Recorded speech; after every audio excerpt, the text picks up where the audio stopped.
I used to believe that love only hurts when it ends. I was wrong. Love can ruin you while it is still breathing softly, quietly, like rain tapping the window of a house no one visits anymore. That's how it was for me. Not a storm, a tapping, barely there, until the night it drowned everything. My name doesn't matter. What I did does. I am writing this because silence became heavier than words.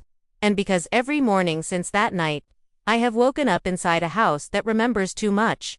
Mark will probably find this someday. Maybe he'll understand. Maybe understanding isn't the point. I owe him a truth that took me too long to look in the eye. It began with absence. Mark's job was built on departures, airport alarms at 4 a.m. Hotel rooms named after cities I have never seen. A suitcase always half-packed like a heart refusing to settle. We married late. I was 35, careful, grateful, ready to be ordinary. I thought marriage would be a quiet harbor. Mark thought marriage would be a sturdy dock from which he could still sail. I tried. I learned the time zones of his voice. I learned the weight of 2 plates on a table set for 1. And the house, our house, learned the sound of me learning. Then came loss. Not of Mark, no, he was still mine in ways a passport cannot claim. The loss was smaller and infinite. A line on a test that faded before it could become a heartbeat. I didn't tell many people. The world already had enough grief. It did not need to carry mine as well. I folded the tiny knitted booties my sister sent and placed them in a drawer I stopped opening. After that, my body became a room I tidied by not entering. And then, after another season of departures, came Evan. He was Mark's son before he was my stepson. That order matters. People think legal words are doors, but they are only labels for rooms that were built long before you arrive. Evan was 21 when his mother, Mark's first love, died. The news came in a voice that had run out of strength. A nurse, then a neighbor, then silence. Mark flew to another city. I watered plants I had never seen. Arranged hospital flowers in our kitchen because the house needed to smell like something living. When they came back, Mark with a grief he rationed. Evan with grief, like whether everything felt slightly out of focus. Evan moved into the small room at the end of the hallway. He brought a canvas bag, a stack of music sheets, an old photograph of a seaside carnival, and a piano book that had yellowed from years of being opened to the same page. He did not bring noise. He was tall in the way young men are before they learn what to do with their height, quiet in the way people are when life has recently proven that being loud doesn't make it kinder. He called me by my name, at first careful, deliberate, then hey, then Lena. And one afternoon when I left a cup of chamomile by his door, he said, "Thank you," softly, as if the words might break on the way out. I did not try to be his mother. You cannot move into a role like you move into a room, but the house had rules we didn't speak. I cooked. He washed dishes. I folded laundry. He carried boxers from the garage. We learned to leave doors ajar so the air could pass. When Mark left for trips, he left notes on the fridge that ended with "take care of each other." It sounded simple from the mouth of a man accustomed to airports. Care is simple until it isn't, single quotes T. The first rain of that winter came a week after Evan's birthday, which he didn't want to celebrate. I baked a small cake anyway. We ate it on the back steps, our feet cold, our breath a pale smoke in the air. He told me his mother used to overcook pasta because she liked it that way, and that he pretended to like it too. I told him I used to dance in kitchens when I was 19, and that I had forgotten the steps. He smiled, the kind of smile you don't share with people you're trying to impress. Later that night, I woke to the sound of a piano. We didn't own one. The neighbor Did, a patient teacher who gave lessons to children who counted beats out loud. But this was not a lesson. This was a memory played through someone else's hands. I stood at the window and found Evan on the patio, a small keyboard on his lap, rain whispering around him under the awning. He was playing the same 4 bars over and over, as if the notes could say what his mouth could not. Too late for that. I whispered to no one, meaning music, meaning grief, meaning everything. The next morning, I placed a towel on the patio chair and a small jar of honey beside the tea. He nodded, not at me exactly, but at the idea that someone had thought of him in the dark. When Mark came home that weekend, the house tried on its married voice again. It sounded thinner than I remembered.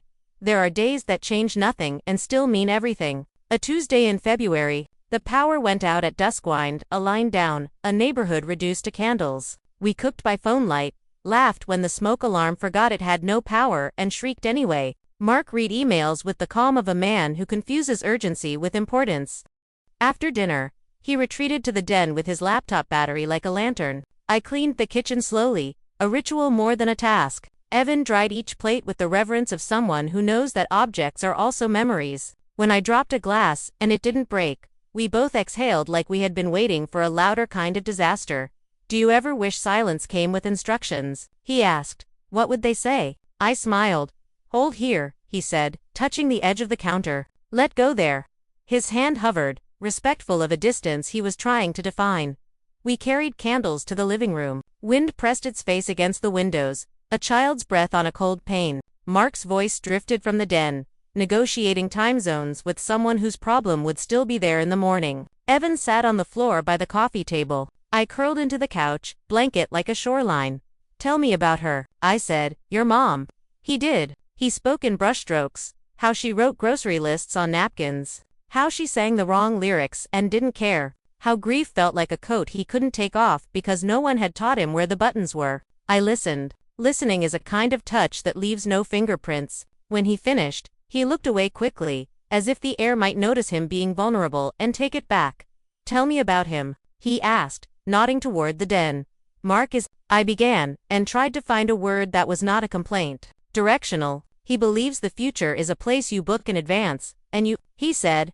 I believed home was something you build with your hands. I held up my palms, then lowered them. Lately I feel like a guest in my own. He was quiet for a long time. Candles flickered their small courage. Can I ask you something you don't have to answer? He said, double quotes. Yes. Why do you keep the door to the last room closed? The last room. The one with the drawer, the knitted booties, the calendar on the wall that still thought we were in spring. Because some rooms break you just by being entered, I said. Because some doors don't close from the inside. He didn't say I'm sorry. He didn't reach for me. He didn't do any of the things movies teach young men to do to women who are hurting. He looked at the candle instead, and blew it out gently, as if the dark would be kinder. From the den, back in 10. Mark called, already in another call. We sat without light. Rain made more sense than conversation. I remembered how it felt to hold a very small pair of socks against my cheek, and pretend that cloth could substitute for skin. I remembered how Mark had hugged me like a logistical problem, and how I had forgiven him because some men are fluent in maps. Not feelings. You do not fault a dictionary for not being a poem.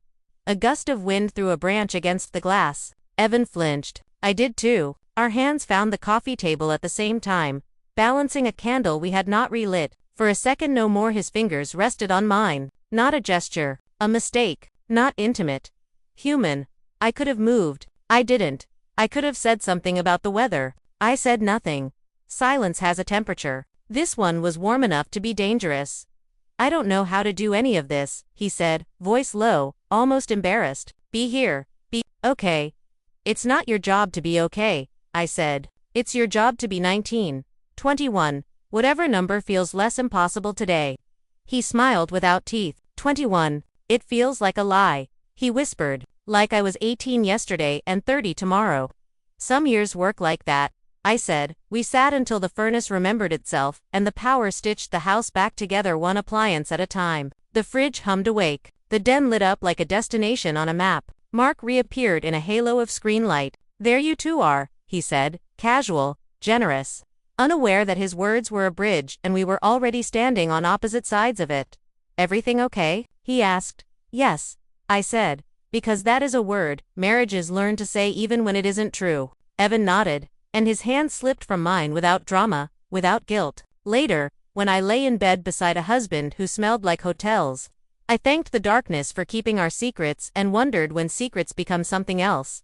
Days became weeks. Mark's next trip overlapped with the anniversary of Evan's mother's death. Anniversaries are loud even when they arrive without music. I made soup, the way my grandmother did, slow with time. With patience. Evan ate it politely, like a guest. After dinner, he took the keyboard to the patio again. War between rain and melody resuming at a low volume only houses can hear. I stood by the sink and watched the reflection of a young man learning how to belong, and a woman who pretended she already did. Tea? I asked through the sliding door. Please, he said. I brought 2 mugs, sat on the step, left 2 inches of air between us like an apology. He placed the keyboard aside, hands restless in the way grief makes them. I noticed a small scar near his wrist I had not seen before. How did that happen? I asked. Trying to fix a clock when I was 12, he said. thought time could be repaired if I learned where it hid its gears. Did it work? I smiled. No, he said, but I still liked the idea. We talked about clocks, the safe, neutral kind, that live on mantelpieces and walls and pretend they are in charge. He asked me why our hallway clock had stopped 2 minutes slow. I told him I preferred the illusion that I could arrive late to sorrow. He laughed softly, a sound I wanted to frame and hang in a room I could safely enter. It was not love. It was not desire. It was something thinner and more dangerous, the relief of being seen by someone without a ledger to balance. When he thanked me for the tea, I felt gratitude like a light on my skin. You can mistake warmth for fire if your winter has been long enough. On the day Mark texted that his flight was delayed another night, the sky copied him. Clouds stalled. Rain hovered. The house waited. I made postidal dent because I couldn't carry plates to the table. Evan set forks with the precision of a ritual. We ate quietly, the way people do when chewing is also thinking. Do you ever wish you could reset a day? He asked. Every time it rains, I said. Every time it doesn't, he said, after dishes. We sorted photographs Mark had asked me to box old vacations, a wedding nobody remembers for the vows. At the bottom of one pile was the carnival picture I had seen in Evan's room, the seaside boardwalk. His mother's hair caught mid-laugh, Evan's arm mid-air reaching for a string of lights. I held the photo like a fragile thing and felt something I couldn't name. Envy. Sorrow. Ah, she looks happy, I said. She was good at that, he replied, making moments look like forever. We sat on the rug among photographs as if our living room were a museum nobody visited. When he took the carnival picture from my hand, his fingers brushed my wrist. It was nothing. It was everything. I took a breath I did not intend to take. I know I'm not your mother, I said, a sentence I had never planned to say out loud. I don't want to replace anything. I know, he said, quickly, kindly. You don't have to explain. But explanations are what we give ourselves to pretend we are building fences. I kept talking anyway. About soup. About clocks. About doors that stay closed because opening them means naming what's inside. He listened as if he had been assigned the task by someone he didn't want to disappoint. The storm returned after midnight. Power held, courage didn't. I woke to thunder and the old habit of counting seconds between flash and sound. I made tea because that is what I do when things shake. On the way back to bed, I saw light under Evan's door, a warm ribbon in a cold hallway. I could have kept walking. I should have. I knocked softly. Evan. Yeah, he said. Sorry, couldn't sleep. I opened the door 2 inches. He was at the desk, the carnival photo propped against a mug, his face pale in lamplight. Do you want? I began, and didn't know how to end the sentence. Company. Silence. A new life. To hear something? He asked, saving me. He pressed play on his phone. A recording, his mother's voice, low and out of tune, singing the right song with the wrong words. He smiled, then folded in on himself. Grief, another winter coat he had to wear even on warm nights. I stepped inside without asking permission. I stood by the bookshelf as if the books had summoned me. When he paused the recording, the room felt abruptly too quiet, like a story missing its last page. She loved you, I said, because sometimes facts need witnesses. I loved her, he said. I don't know what to do with that love now. Keep it, I said. Shift its shape. He looked at me then in a way people do when they are searching for a shore. I was not a shore. I was a lighthouse that forgot how to aim its light. Thank you, he whispered. Words are small. The space after them is not. The room was full of that space. Rain softened against the window. The clock in the hall betrayed us by continuing. I reached for the photo to place it in a safer position. He reached at the same time. Our hands met. Not a shock. A recognition. I should have moved. I should have stepped back into the hallway with its honest dark. Instead, I held my breath, long enough to mistake stillness for safety. Lena, he said. My name, a question and a warning. I know, I said. My voice, a resignation and a plea. He did not touch me again. I did not touch him. We stood, hands on the same piece of paper, pretending we were deciding where to set it down. The moment stretched thin. The world outside thinned with it. The house listened, as houses do. I don't want to hurt you, he said. You won't. I lied. I don't want to hurt him, he added, and that truth was the only light in the room. Neither do I said. We let go of the photograph at the same time. It slid gently onto the desk. Somewhere inside the walls, a pipe sighed. Somewhere in the sky, the storm decided it had made its point. Good night, I said. Good night, he said. But neither of us slept. I lay in the left side of a bed that knew how to hold 2 people, and stared at the ceiling. As if it could narrate a better version of me. I tried to count backwards from 100, then from forgiveness, then from the last time I had felt completely innocent. Numbers refused to cooperate. When the night finally gave in to morning, I wrapped myself in a robe and went to the kitchen, barefoot, careful. I boiled water because that is how my hands begin most days. I set out 3 mugs because that is how hope behaves. I heard footsteps behind me, heavy, familiar. Mark. His suitcase slid against the tile, like a confession that arrived early. Surprise, he said, and kissed the air by my cheek. Caught an earlier flight. Evan entered from the hallway a second later, eyes adjusting to a version of morning none of us had expected. He stopped when he saw Mark. He did not look at me. The kettle's whistle rose, a thin, unbearable sound. Family breakfast. Mark grinned, clapping once, relieved by the normal arrangement of objects. Wife, son, coffee. It's been a while. I poured water into cups with the precision of surgery, trying not to spill, trying not to tremble, trying not to exist more than necessary. Everything okay? Mark asked, cheerful with ignorance. Yes, I said, because there are mornings when language is a bandage you apply even when you know the wound needs stitches.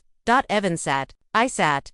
Mark talked about weather in a city I would never visit. The toaster burned. I laughed because smoke is an old friend. Mark smiled at the sound of us laughing, happy to be a man whose house still produced it. And in that moment, breakfast ordinary and unbearable, I understood that a line doesn't have to be crossed by hands. Sometimes it is crossed by silence that stays too long. Sometimes it is crossed by a look that doesn't know where else to go. Sometimes it is crossed by a woman who mistook being needed for being loved, and by a boy who mistook being seen for being saved.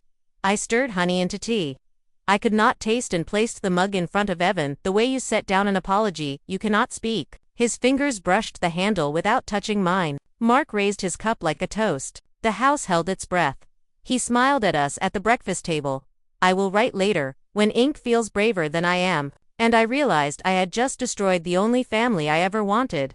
The kettle cooled. The rain stopped pretending to be gentle. Somewhere in the house, a clock chimed a time that had already passed. We ate toast that tasted like waiting. I told myself this was survivable. I told myself many things. Only one of them was true. That night had not ended when the sun came up. It had only changed costumes. Sometimes guilt is louder than any confession. It hums under ordinary hours. It stains good light. It makes breakfast feel like a courtroom, and silence feel like a verdict no one reads out loud. That morning, Mark lifted his cup with the peace of a man who didn't know he had been handed a broken map. Evan stared at the steam as if it were writing instructions in the air. I stirred honey into tea. I could not taste and placed it in front of the boy, who was no longer just a boy to me and never really mine.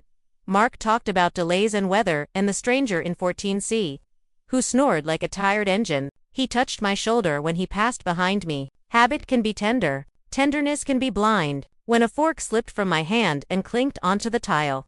The sound felt like a memory, choosing a body. I cleaned as if the house were a witness we could persuade. Evan took the trash out like a man carrying a smaller version of himself to the curb. Mark kissed my hair and said, "Nap later. You look tired."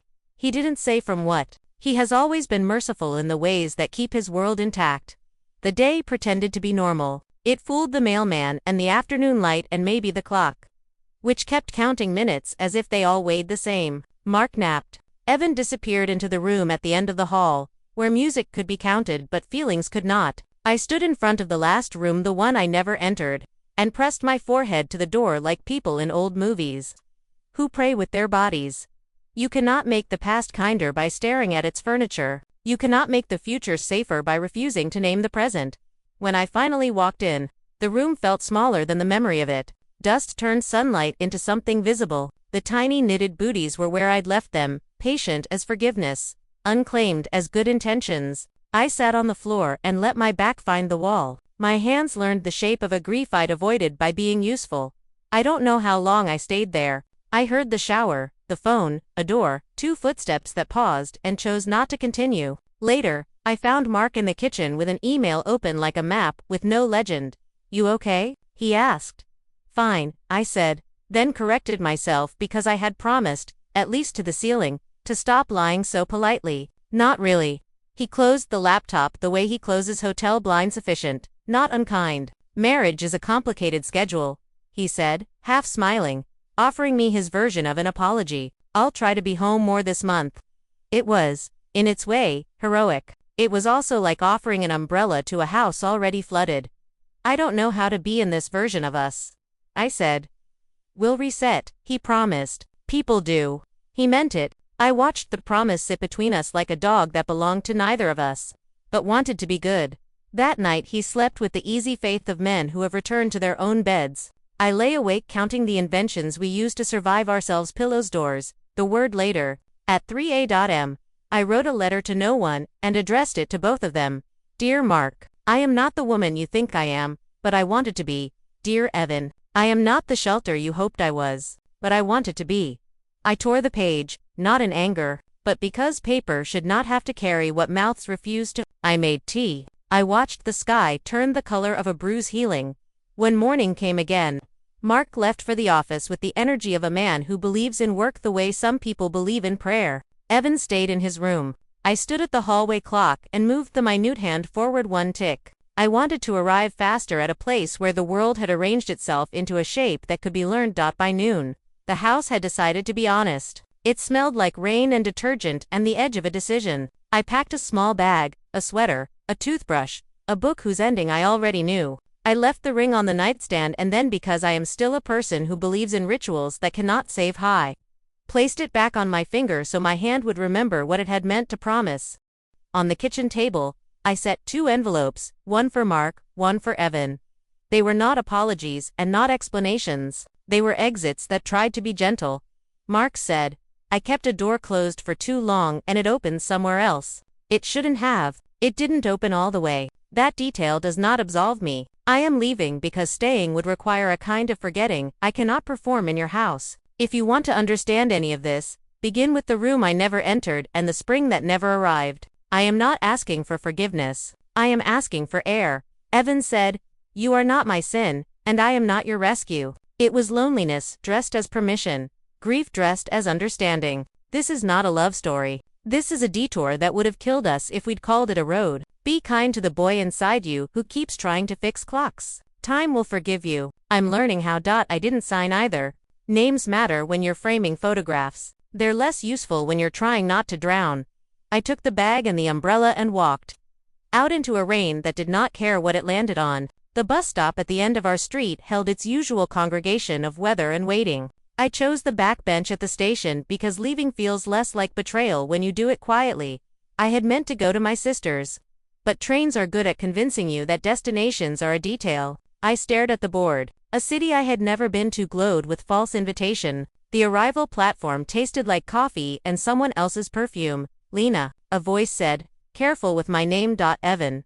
Of course. He stood 3 steps away, breathing like a man who had run and then remembered that running solves nothing about goodbyes. He had the 2 envelopes in his hand, unopened. How did you? I began. You always carry the umbrella that doesn't fit in your purse when you're serious, he said, trying for a smile and failing in a way that made me proud of him.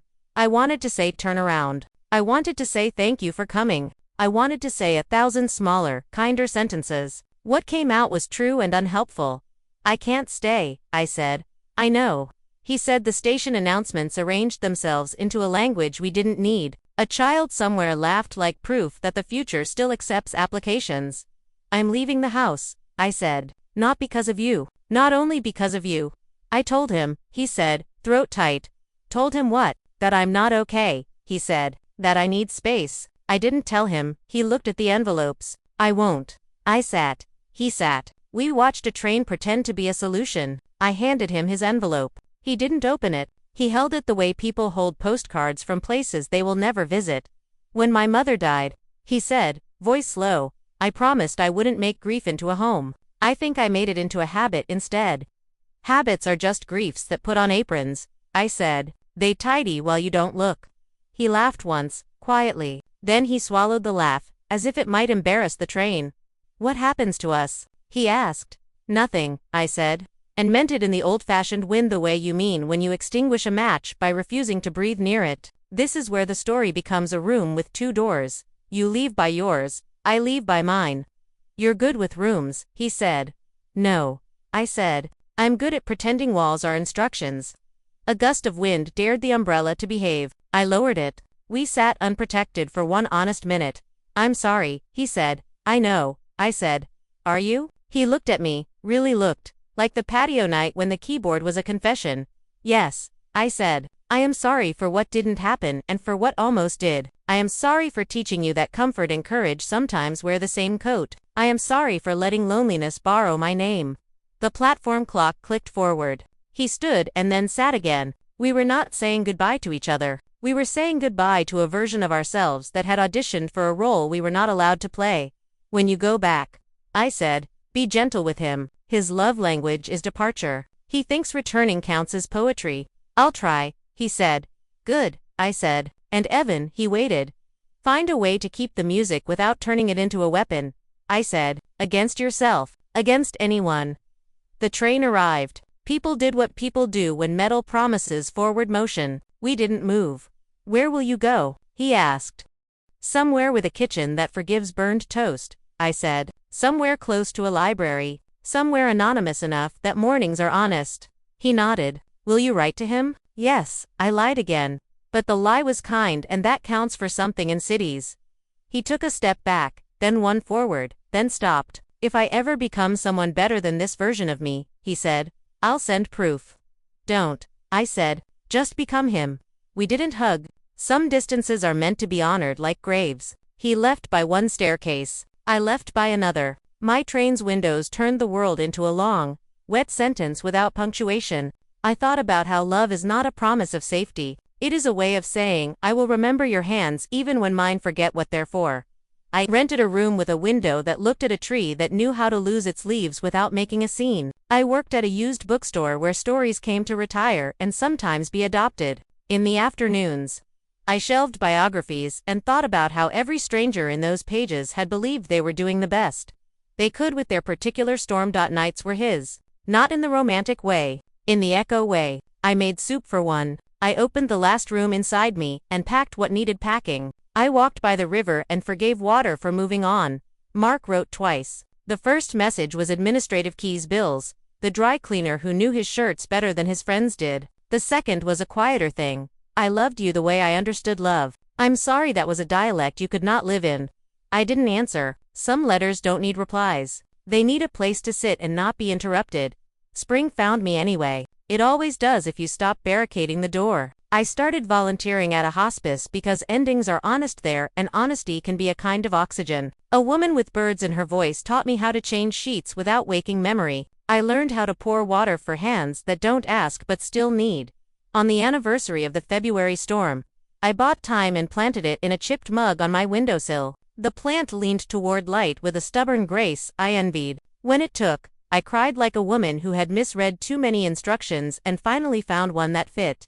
Then, years after the station years that folded into each other like laundry. You mean to put away, and don't a letter arrive, with my name written in a handwriting that had learned confidence the long way, no return address, no sender printed in the corner to warn my heart. Inside, a photograph. A little girl on a blanket that looked like a field of soft skies. In her fist, a string tied to a red balloon trying very hard to be a planet. In the background, a keyboard on a patio, rain just beginning to practice. And on the back, 3 lines. She has her mother's laugh. I teach on Saturdays now. They clap on the wrong beat. I love them for it. We called her Lena. My breath left politely and went to sit by the window.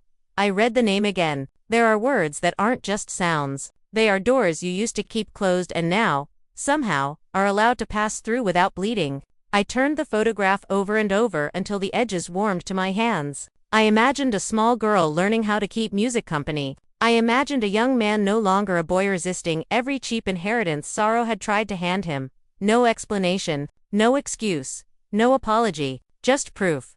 I made tea with the good honey and poured a second cup for the person I would always be a little bit. I held the photograph near the time and thought about clocks and how some of them do not need fixing. They need a different wall. I thought about the last room and how I had packed it gently and how some echoes become lullabies if you stop telling them they're weapons. That night, I wrote to Mark. Not to start or to end, but to include. I told him about the bookstore and the hospice and the time I burned soup on purpose just to witness something belong to me completely. Even a mistake. I told him about a photograph of a child with a planet on a string. I did not write the name. Some names belong to the silence that taught you how to speak. Before bed, I placed the photograph in a drawer beside the tiny booties I never threw away. Not as a shrine, as a syllabus for a class I had finally passed. How to carry what you cannot keep. Rain tried on the window. The city remembered how to hush itself. I lay down and let the house of me reacquaint itself with sleep. People ask what happens to a line once you cross it. I used to think it turns into a fence or a bruise or a story you can't bear to tell. Sometimes it becomes a road you refuse to walk again. Sometimes it becomes a bridge you burn and bless. Sometimes, if you are very lucky and very patient and very honest with yourself, it fades into something softer, seam in a dress you mend by moonlight. Still there, but kinder to the skin. He called his daughter Lena. I suppose some lines never disappear. They just learn a gentler way to be seen, and in the small apartment where time leaned toward a window and a woman learned, finally, how to belong to the day she was in. The clock in the hall 2 minutes slow on purpose kept time the only way that mattered. Forward, forward, forward.